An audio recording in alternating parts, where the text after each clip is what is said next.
नमस्कार दोस्तों, मैं तुषार जैन, सीएफओ और रिसर्च हेड अजय मनी गुरु और तुषार ग्लोबल सर्विसेज.com की तरफ से आपका स्वागत करता हूँ। आज 31 अक्टूबर सन 2023। आज के इस एपिसोड में हम बात करने वाले हैं स्पेशली इंडियन स्टॉक मार्केट्स के ऊपर और आपको आगे किन बातों के ऊपर नज़र रखनी चाहिए, इन सभी के ऊपर हम बात करेंगे।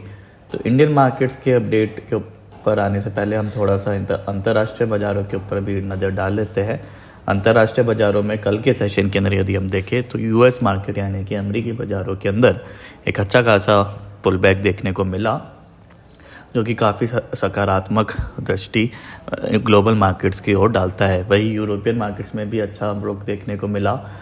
और यदि हम देखें कि लेकिन अभी मॉर्निंग के अंदर यूएस फ्यूचर्स के अंदर पुनः कुछ हल्की गिरावट देखने को मिल रही है। और यदि हम गिफ्ट निफ्टी को देखें तो गिफ्ट निफ्टी भी ऑलमोस्ट थोड़ा बहुत गेंस लेकर इंडियन मार्केट्स को खुलने के संकेत दे रहे हैं। लगभग 19,200 के ऊपर गिफ्ट निफ्टी खुलने की इंडिकेशन दे रहा है।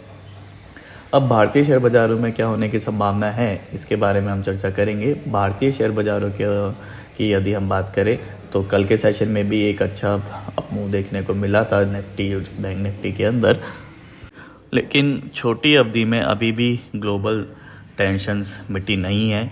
इसलिए बेहतर यही रहेगा कि शॉर्ट टर्म पर्सपेक्टिव के लिए कोई भी बड़ा बाइंग पोजीशन फ़िलहाल ना ले तो बेहतर रहेगा। और शॉर्ट टर्म पर्सपेक्टिव के लिए अपने पोर्टफोलियो को सावधानी से ट्रेड करें तो ही बेहतर रहेगा। यदि हम टेक्निकल पॉइंट ऑफ व्यू से देखें तो यदि हम निफ्टी का चार्ट देखें तो निफ्टी ने थर्सडे के सेशन में अपने 200 डेज एक्सपोनेंशियल मूविंग एवरेज को टच किया था, जो कि लगभग 18,830 के लेवल्स पर था। और वहाँ से ही नेक्स्ट यानी कि फ्राइडे फिर मंडे को तेज़ी देखने को मिली थी और वहाँ से एक रिकवरी निफ्टी के चार्ट्स में देखने को मिल रही है। क्योंकि 200 डेज एक्सपोनेंशियल मूविंग एवरेज के ऊपर स्वाभाविक से एक सपोर्ट लेवल ज़रूर है और एक बड़ा सपोर्ट लेवल कंसीडर होता है, इसलिए वहाँ से एक बाइंग आना स्वाभाविक भी है। लेकिन क्या ये बाइंग कंटिन्यू रहती है या फिर कंसोलिडेशन देखने को मिलता है या फिर पुनः एक सेलिंग देखने को मिलती है, ये महत्वपूर्ण रहेगा। अब ग्लोबल मार्केट्स से की तुलना करें तो ग्लोबल मार्केट्स में हालांकि कल के सेशन में ज़रूर एक पॉजिटिव रुख देखने को मिला था, लेकिन अब पुनः almost flat to negative volatility के साथ में ये ट्रेड इंटरनेशनल मार्केट्स भी करते हुए नज़र आ रहे हैं। और काफ़ी मुख्य नंबर्स भी फ़िलहाल घोषित होने बाकी है।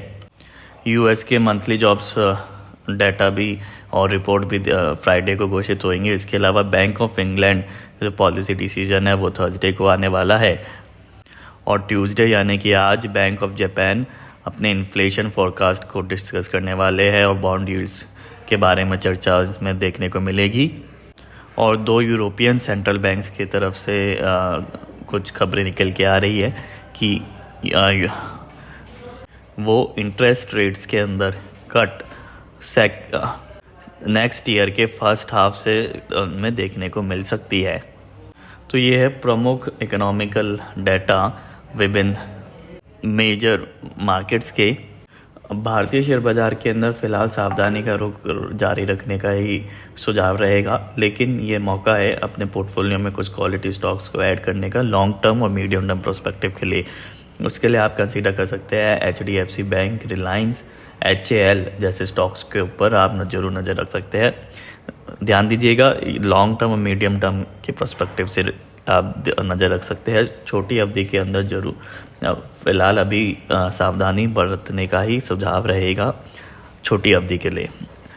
दोस्तों, आप हमारा स्टैंडर्ड डिस्क्लेमर भी जरूर ध्यान से पढ़ें कि ये सभी इन्फॉर्मेशन, रिसर्च और एनालिसिस केवल रिसर्च, ट्रेनिंग और एजुकेशनल पर्पसेस के लिए है। किसी भी प्रकार के लाभ या हानि की जिम्मेदारी हमारे चैनल या विशेषज्ञ की नहीं होगी। और यदि आप कोई भी ट्रेड लेते हैं तो लेने से पहले आप अपने पर्सनल विजडम और फाइनेंशियल एडवाइज़र से ज़रूर सलाह कर लें। तो आज के एपिसोड में इतना ही। आप देखते रहिए Ajay money Guru. Thank you and good day.